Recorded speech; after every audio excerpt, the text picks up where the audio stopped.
Welcome to Empire Building, the podcast where we talk about building big businesses and even bigger lives. I'm your co-host, Seychelle Van Poole. And I'm Via Williams. Are you hitting your ceiling in any areas of your life? Like, have you ever noticed that when things are going really well in one area, say maybe health or finances or relationships, something happens to make it short-lived? Yes. You ever notice that? I have noticed that, yeah. Yeah, like maybe you lose weight, you get healthy, and then like you work out so hard, you injure yourself, knock yourself off the wagon and gain your weight back. Yeah. Which may be my story. But anyway, very specific there. But, you know, sometimes with a lot of people, like you get to a point where you're financially secure, you know, only to get hit with, say, like an economic event where you find yourself back where you started. Like I've heard stories of people who, you know, got $25,000 and then like the next day they get this surprise bill for $23,000 or something crazy, right? But whatever it is, you know, you find yourself just not being able to get past a ceiling, you know, like a peak, right? Sometimes this example is when you've hit a milestone, like you've been seeking something for a while, and then you finally get there and you're like, okay, kind of anticlimactic, like, it's fine, whatever. You know, whatever. Okay, so all of these things are most likely related, and there is a name for it. And this is something I've learned in the last few weeks, and it has been mind-blowing to me. And the explanation to all of these things is that you could have an upper limit problem. You could have an upper limit problem. Gay Hendricks coined this term in his book, The Big Leap, which I have recently read. And it is, the book itself is good. It's fine. The concept is mind-blowing. The concept of an upper limit problem has been, I think, one of the most important things I've learned this year. For sure. And so I wanted to walk through it today and talk about what it is, how you are almost likely hitting it in at least one aspect of your life, if not more, and what to do about it. Because for me, it even in a 2-week period, I've already started transforming on this. Like it has already made an impact on me. That's fascinating. It was such a big deal. When you brought this up, Via, my mind immediately went to yes, I know we all have like mindset challenges or limiting beliefs or things that hold us back, but I've never heard it discussed in this way. So I would love it if you can describe for our listeners and our viewers. Hi, Diane. If you can describe what it actually is, because I found my brain going in a bunch of different directions when you first brought this up, and it's really compelling. It's really interesting. Yeah, so here exactly. So here is what an upper limit problem is. An upper limit problem is like an inner thermostat setting, and it determines how much success we allow ourselves to enjoy in various areas of our lives. So what the premise is that we subconsciously want to stay in our safe and comfort zone, right? And we don't want to go above that. We're not aware of it usually, though. So what happens with our upper limit is that we cap how much happiness or success we'll allow ourselves. We give ourselves peaks of achievement. And then what happens is when we hit it, we find ways to ratchet ourselves down to our comfort zone. We don't allow ourselves to stay there. And so we keep bouncing down on this ceiling. So it could be a financial ceiling, a weight ceiling, a health ceiling, right? Have you guys ever tried to lose weight and or you're kind of in a heavy mode for those of you who have weight issues like I do, and you kind of find no matter how much you eat, you end up at about the same weight? Have you ever experienced that, Say? I don't know if that's just me or... Yeah, I mean, I added, I call them my COVID love pounds. They're probably really my COVID stress pounds, but we'll call them my COVID love pounds. And like I usually hover, like we've talked about on the podcast before, like I kind of have like a 5 up or down, like pound limit that I get to. And over the last 2 years, that's expanded a little bit more than I would like. And it's surprisingly harder for me to get that back off right now than it normally is. But it's also because I'll like lose a couple pounds and then I'll eat like a brownie for breakfast when I shouldn't do that. So yeah. Weight's a weird example because like it's going backwards, it's going down. But if you think of a lower weight would be an upper limit problem, which is a little confusing to the brain. No, that makes sense. But yeah. And so, but that's a good example, because what happens is we get to our set weight and it is really hard to go below that weight, right? Yeah. That's what an upper limit problem is. So it's like a warning system that tells us you can only achieve a certain amount of happiness, success, wealth, love, whatever it is. And we create ways to drift or to shock ourselves back to stress, conflict, stagnation, and drama, whatever it takes to go back to that comfort zone. And most of the time we're unaware of it. And side note, many times the drama, stress, conflict is actually happening in an unrelated part of our lives. Example, you are seeking a love partner and you finally meet the love of your life and you're super happy, and you simultaneously start racking up debt and creating conflict in another area of your life. And, really what could be happening is you've just hit an upper limit problem. Like, I couldn't possibly be this happy. This isn't going to last. The other shoe's going to drop, right? Yeah. And so you hit this limit and you subconsciously in other areas are sabotaging it. And it is a fascinating premise that I think is probably pervasive and more pervasive, right, than any of us think. Because I think that, say, especially like, we pride ourselves, like, we are big thinkers, like, we fight through limiting beliefs and, all of this great stuff that I think is true. And so I think that, like, the awareness, when my coach told me, I'll tell you the story in a second, but when it happened to me, my coach called me out on that. I just burst out crying, because I was like, well, I define myself by being the person that bursts through limits and ceilings and, whatever, ceilings of achievement. Like, I can't be that person that has an upper limit problem. And you know what? I am. I'm human. We all are. We all have these self-imposed, subconscious ceilings, right? It is really like a thermostat. Like, 70 degrees is my setting. And to get to 72 and have that as your new ceiling is really, as it turns out, probably harder than you think. Yeah. I believe that, I can see this being true in so many ways. And I don't even think we realize it. Like, as we started talking about this topic, there were so many different instances myself where I'm having that kind of, aha myself, where we do think of ourselves as big thinkers. And the reality is that we subconsciously do this probably a lot more than we even realize that we do. And I think about, for me, we had when I was 20, I set a goal to be able to be financially, like, free is probably the wrong word, but financially able to, choose to go to work instead of needing to go to work if I needed to by the time I was 40. And I turned 40 this year. And I set a number on that. And we'll be very close to that number this year. But the interesting part is as we're looking now to grow above that, where work is becoming a choice, all of these different, like, hidden expenses are showing up as a way to keep me at that number, or to keep us at that number, which is really interesting.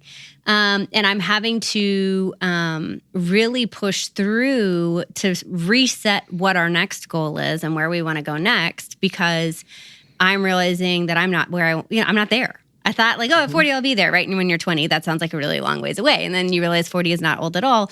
And you have so much farther to go. And You're a baby. We are. Yes. We're marginally babies. And I'm really having to push through redefining what success looks like in that term, redefining what happiness will look like in that term. And I'm finding myself feeling sabotaged in this mindset of, like, can you have a big business and a big life at the same time, and having to really push through that, like, hard right totally. now. And going back to that, I think there's a lot to unpack with that, with your financial freedom number by 40. Number one, there's this interesting concept of, you've been telling yourself that for 10 or 15 years. Yeah. And it came true, which is cool.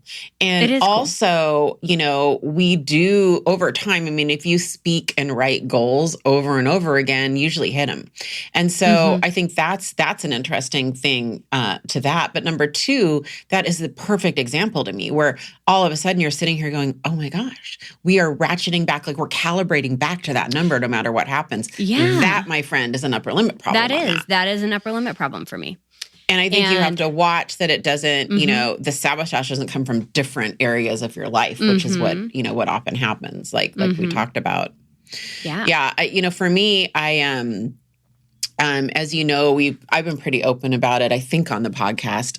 But, I've had the most probably insane year from a work and career and wealth building perspective than I've ever had. I took on too much. I'll fully admit it. And it was inadvertent. I sort of kind of agreed in a staggered way to make a bunch of career moves and a bunch of wealth building moves, like formed an investment company, training for this marathon. I sort of made these staggered decisions.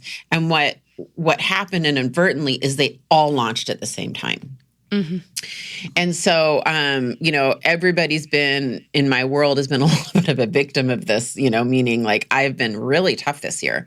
There are not enough hours in the day, and I'm aware of it. I am aware of that part of it. But, we probably hit a peak in the last month where things are starting to move from formation into like some element of, okay, like the launch phase is over. I can, there's a little bit, there might be an hour or two now left in a day for some of these things. And, I'm still in I'm just past the peak.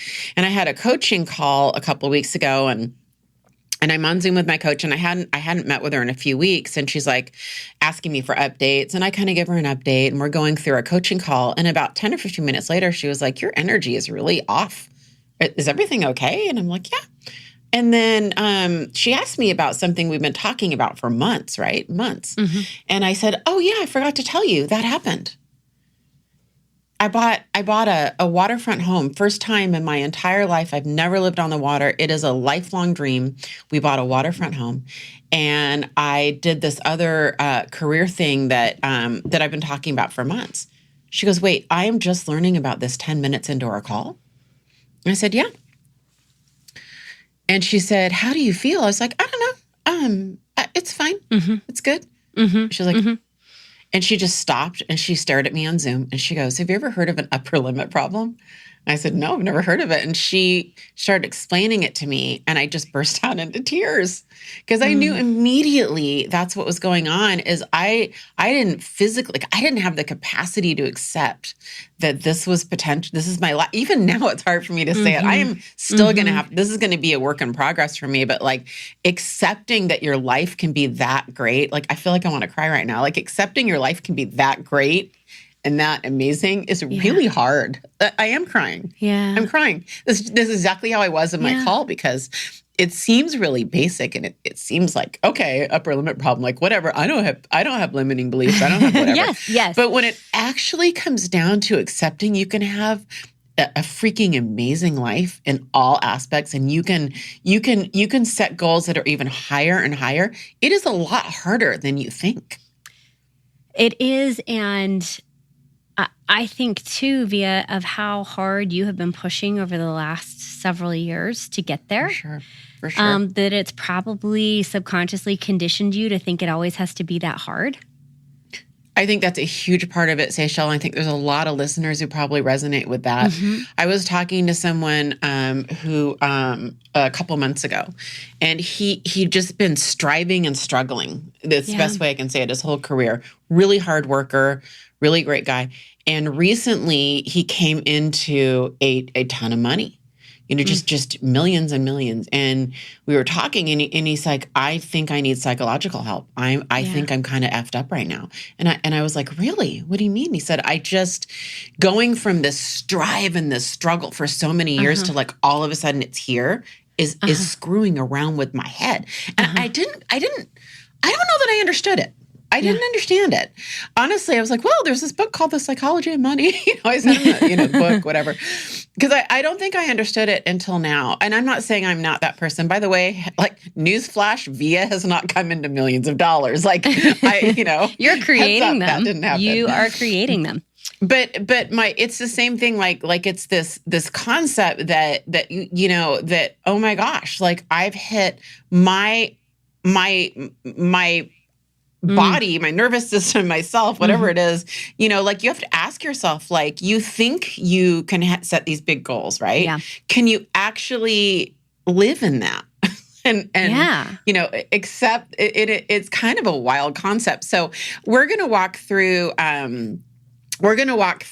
how to know, different signs that you've hit an upper limit problem and then what to do about it. And then I also think we're going to do some follow-up episodes on this, Seychelle. I think this is a concept and a topic that I've already found myself being a student of. Yeah. Well, and I think this is one, too, that at different phases in your life, you're going to hit different ceilings in, that it's important to go back and revisit it, too. So if we walk through, what are some of the signs that you are hitting your upper limit on something? There's 7 of them. And so, number 1 is that you hit the upper limit, and all of a sudden, number 1, you avoid taking risks. Number 2, you can't slow down. Number 3 is you can't enjoy your successes due to fear and doubt. Man, have I had that. I would add worry. I would add worry into that. Yeah, absolutely. Yeah. Due to fear, doubt, and worry. Especially, I just want to stay on that one a minute. That's one of the most common ones. The thing with worry, fear, doubt, worry, the thing about that is that often if you find yourself worrying about things that you can't control, and you're kind of obsessing a little bit and staying on it. It doesn't necessarily make sense. That's often an upper limit sign when it's a little bit like a needless worry that doesn't really make sense. Because if you leave the house and you're like, did I lock my front door? Well, that's a pretty valid worry. That's whatever. But if you're worried about things that are just kind of seem random or whatever, check yourself. Check yourself and ask yourself if you're not creating some drama and what could potentially be an upper limit problem. All right. Yeah. I love that. Thank you. Yeah. And number 4 is you prevent change in wanting stability. Number 5 is you love your comfort zone, which I think a lot of humans, we are conditioned to be creatures of habit and creatures of comfort. I think we think about, just the world in general, over 60, 70% of humans are high S or high stability craving personalities. So that's a huge one. Number 6 is you feel uncomfortable with too many successes at once. Yes, I absolutely resonate with that. And then number 7 is you get stressed and sick when you are experiencing rapid growth. And I mean, how many times have you had that happen? I know that's been a ton for me. Well, you and I were talking about it before we recorded. What preceded my coaching call and my big smack in the face aha a couple of weeks ago was that I was coming down from bronchitis. And I'm not saying, it would be a stupid, foolish thing for me to say everybody who gets sick is hitting an upper limit problem. That does not make sense. But I do look back. I look back at a time I lost 70 pounds and got in the best shape of my life. And I stayed there. I stayed there for a good solid year. Fitness became a lifestyle. I started making friends in that realm, and it was just it was great. And in retrospect, what happened is, I think if I'm looking back, I sort of have been defined by having a weight struggle. Via has weight struggles. Via talks about her weight struggles. Via goes up and down. She's tried every diet, right? As a persona. And I look back and I was working out so hard that I think I probably triggered an injury that ultimately ended up in spinal surgery, and it knocked me out of, doing any type of exercise for about 3 months. Now, 3 months is not that long. I could have gotten right back on the saddle, so to speak, and, back to my habits and whatever. And instead, I just slid back into ultimately gaining the weight back, not exercising at all, and, actually getting more weight back. And in retrospect, I think that probably some element of that, maybe not all, but some of that was probably an upper limit problem for me, and so I think that self-sabotage can come in the form of sickness and injury sometimes, not always. I want to be careful with that. I really do. But I think that, it can create kind of anytime self-sabotage is one of the biggest things we do when we hit all of these. And so sometimes the self-sabotage, like I said earlier, can come in different aspects of our life. So one thing someone can do is say I was, in the best shape of my life, I'd lost all that weight. I might have sabotaged a relationship or I might have done something, financially or something, but something that knocks you off of this bliss or happiness or whatever the zone you're in, right?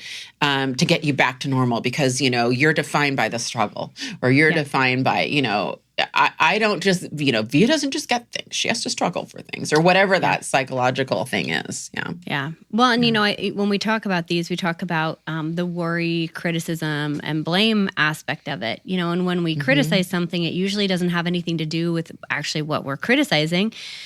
Similarly, when we blame someone or something, we may be doing it because we've hit our upper limit and are actually trying to decelerate their positive and good feelings. Yep.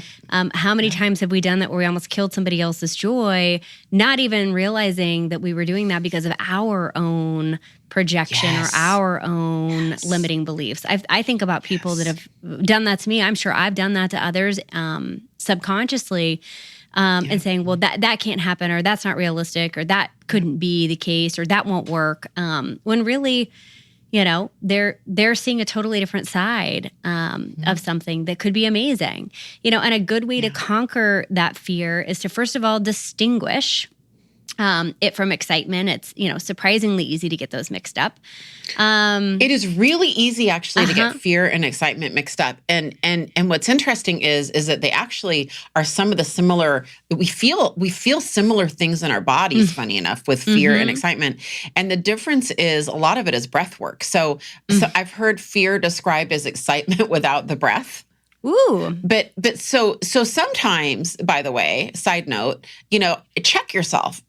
Are you feeling fear or excitement? You might be actually feeling excitement and not fear. And then you're just you're gonna stomp yourself on down to that comfort zone if you're not careful, right? Yeah. And so, really learning what excitement feels like in your body and in what you think when you're excited, what you're feeling. I just recently did this exercise, with this coaching group I'm in, the same coach that called me out on this, and it's you learn how to feel stress in your body. And so they actually bring you through this exercise that simulates stress. And I learned that when I'm feeling like my first level of stress, I feel it kind of upper chest. And then if it's going to go like a level down, it's going to be in my belly. And everyone in the group was slightly different, but I've learned that when I feel that chest, I'm like, oh, that's the beginning signs of stress. And when I feel it in my belly, I'm like, oh, I probably been feeling this stress for a little bit. So I need to pay attention to that. Well, you can do the same thing with fear and excitement. You can kind of learn how you feel them, and that can help. I'm thinking about that. We're taking our first longer vacation in a long time coming up in the next week, and I am feeling both fear and excitement. And I'm realizing that a lot of my fear is I'm excited to take this trip, and I think there's probably some self-sabotage of, is everything going to be okay? Are the clients going to be okay? Is the team going to be okay? Is something going to fall apart? Is there, and you have all of these little emotions. Even though we've done this successfully before, there's still all of these emotions creeping in that are sabotaging what could be a much more exciting trip. So I'm really excited that we're recording this today because I need to be dealing with some of that before I leave in 5 days.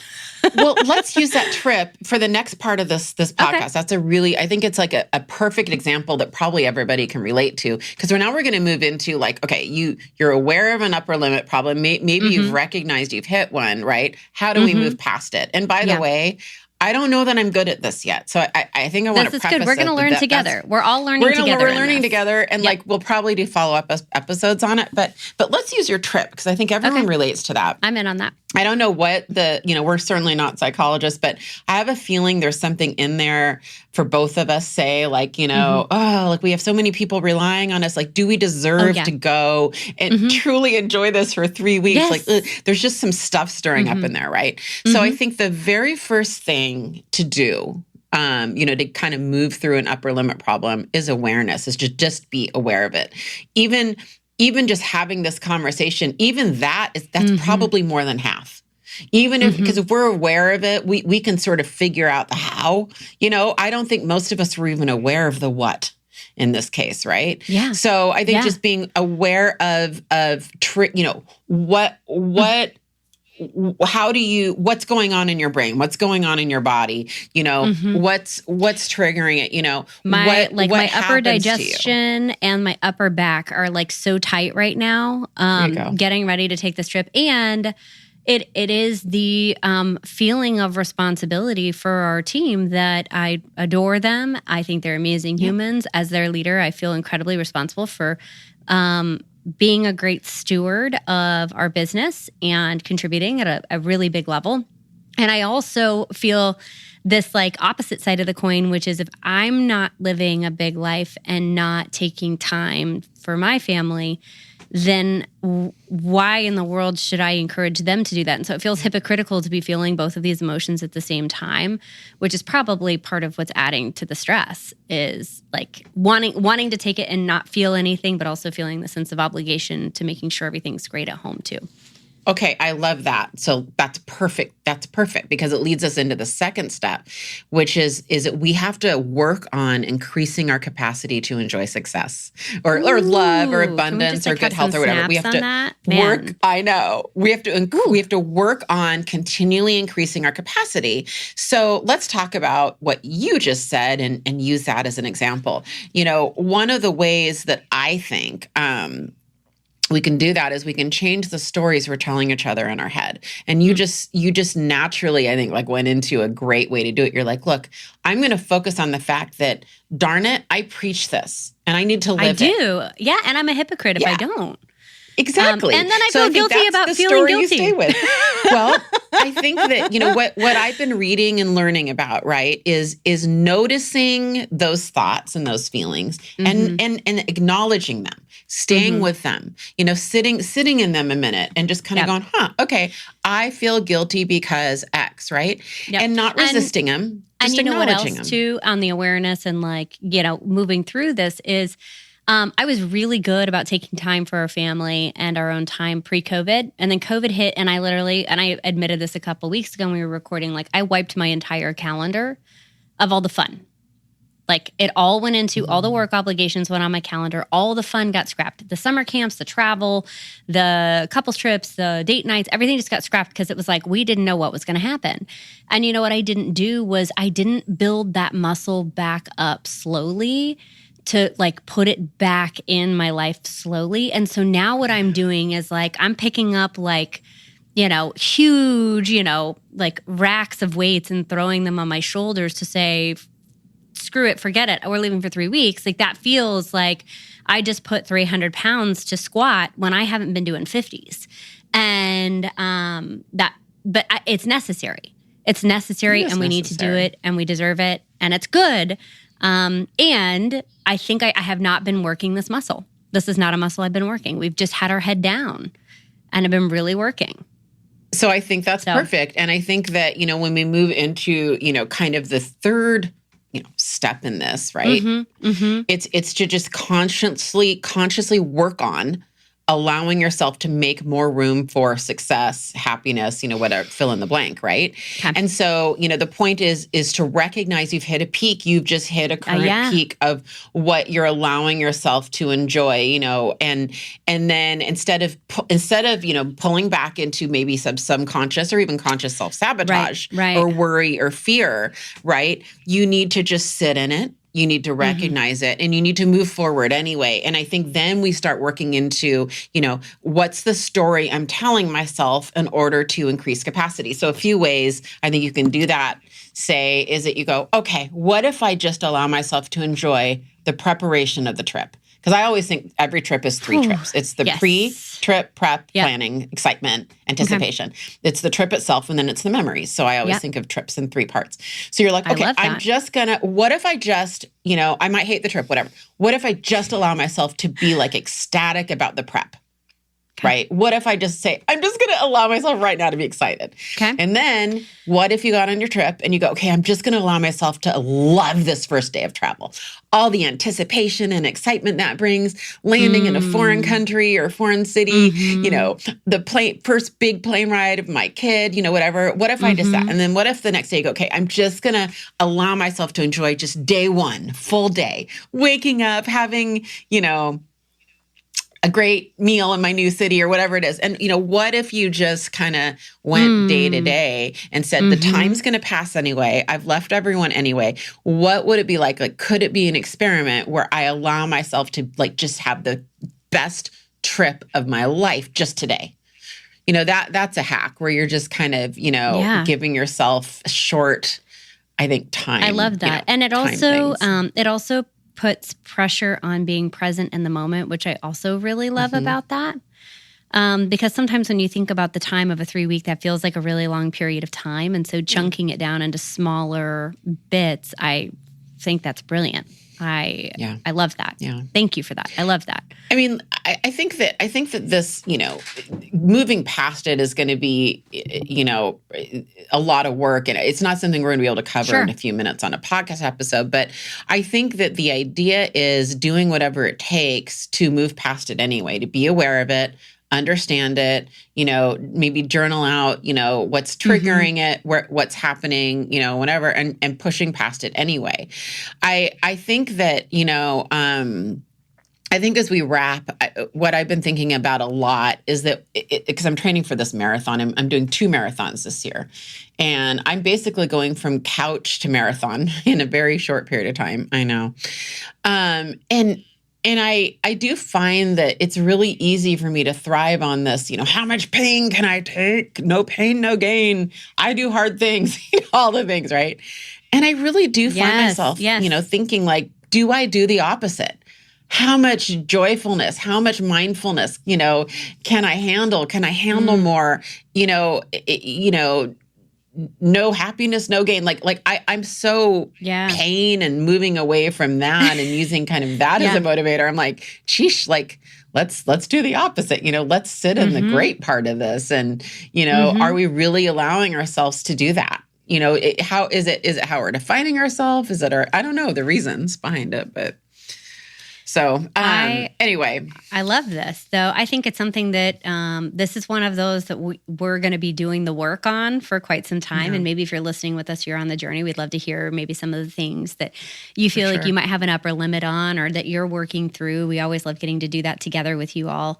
And I think about just the subconscious mind that we're in, the awareness that we have, the actions that we take, the questions that we ask, and then the movement forward that we do in order to understand that our body, our emotions, and our brain can react differently when we uncover an upper limit problem and push through it. So, Bia, thank you for bringing this today. I'm so thankful that you did. We worked through one of my own. That's in 5 days. So thank you for that. I've got some work to do. That was good. I'm in process, and I think that it's great. The book itself is I think Gay Hendricks, brought up an incredible concept, and I'm really grateful for him to bring it up. I think that there's some articles and other things you could probably read. The book's good. It's called The Big Leap, but I think that it's more the concept that is, mind-blowing in my mind. What I do want to go into in some future episodes, he does a really great job of talking about finding your zone of genius and using that to help get past some things. So we'll do an episode on that in a while. But thank you, everybody, for joining us, and we will see you next Monday. Have a great one. Bye. Bye.